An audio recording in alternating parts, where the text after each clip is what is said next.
그 세상의 모든 일들을 모두 다 만족시키기는 쉽지 않아요. 그런데 이제 다수결을 사용하게 되면 그래도 보다 많은 사람들을 만족시킬 수 있기 때문에 조금 더 바람직한 해결 방법일 확률이 높다는 거죠. 어려운 문제일수록 뭐 이런 의견도 있고 저런 의견도 있을 수 있는데 결국에는 뭔가를 결정해야 될 때 이렇게 하자는 어떤 공통된 그 구조를 갖고 있음으로 해서 결론을 내고 그쪽으로 갈 수 있는 다수가 항상 옳은 것만은 아니잖아요. 그런데 소수의 정당한 의견이나 권리가 존중받지 못하고 피해를 볼 수도 있습니다.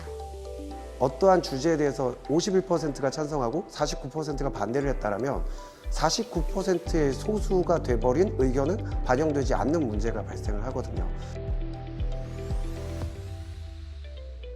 다수에게는 행복할지 몰라도 소수에게는 엄청난 피해를 가져다 줄 수 있고 그것이 또는 생명이나 건강과 직결된 문제일 수 있기 때문에 입장을 바꿔 생각해보고 소수에 대한 그런 의견도 충분히 들어보는 것이 필요하다고 생각합니다.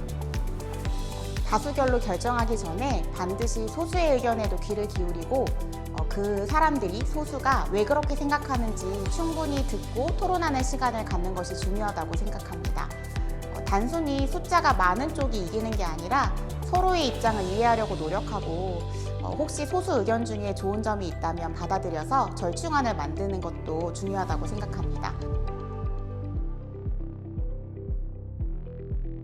공공의 이익을 저하는 부분에서의 개인적인 차원은 좀 어느 정도는 균형 있게 제한되어야 되지 않나. 함께 가기 위해서는 적정선에서 개인이 또 자신의 것을 내려놓을 수도 있어야 된다는 생각을 하거든요. 영향력이 큰 거는 사실은 사회라고 생각이 들어요. 큰 틀. 그러니까 이 틀이 잘 만들어져야지만이 개인이 거기에 잘 참여해서 할 수 있는 어떤 구조적으로 됐다고 저는 생각하고 있고요. 그래서 어떤 제도를 만들 때 여러 사람이 참여하여서 그 부분에 있어서 어떤 미스가 생기는 부분이 있는지 잘못되는 부분이 있는지 그런 부분을 보완해서 제도를 잘 마련하고 사람들에게 참여해달라고 하는 그런 부분들로 갔으면 좋겠다고 생각합니다. 저희 학교의 실제 사례인데요. 학교의 복도에 너무 버려지는 쓰레기가 많은 거예요. 그래서 지저분해지는 문제가 있었거든요. 그것을 개인의 문제로 본다면 학생들이 나 하나쯤이야 괜찮겠지 라는 생각으로 쓰레기를 함부로 버렸던 그런 학생들의 잘못된 습관이라던가 공중도덕을 지키려는 마음이 부족한 것이 원인일 수 있어요. 그런데 사회의 문제로 다시 시각을 돌려본다면 학교에 쓰레기통이 너무 부족했던 거예요. 그리고 쓰레기 문제의 심각성에 대한 교육이나 캠페인이 부족해서 그런 문제가 계속 생겼던 것일 수도 있어요. 교실에도 누군가가 앉기 싫어하는 자리가 분명히 있습니다.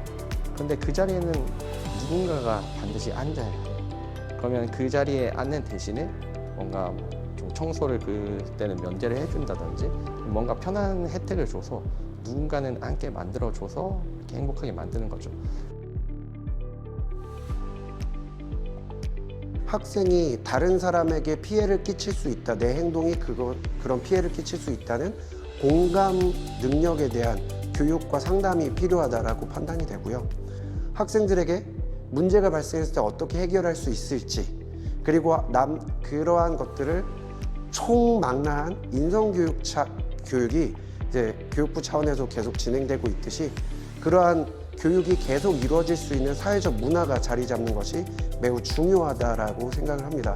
여튼 자기가 어떤 근거를 가지고 이야기할 수 있는 그런 공론의 장이 많이 토론의 장이 필요하다고 생각이 들고 나의 생각이 맞다는 거를 상대방에게 설득을 하고 이야기를 하고 하는 것들이 필요하다고 생각이 들고요.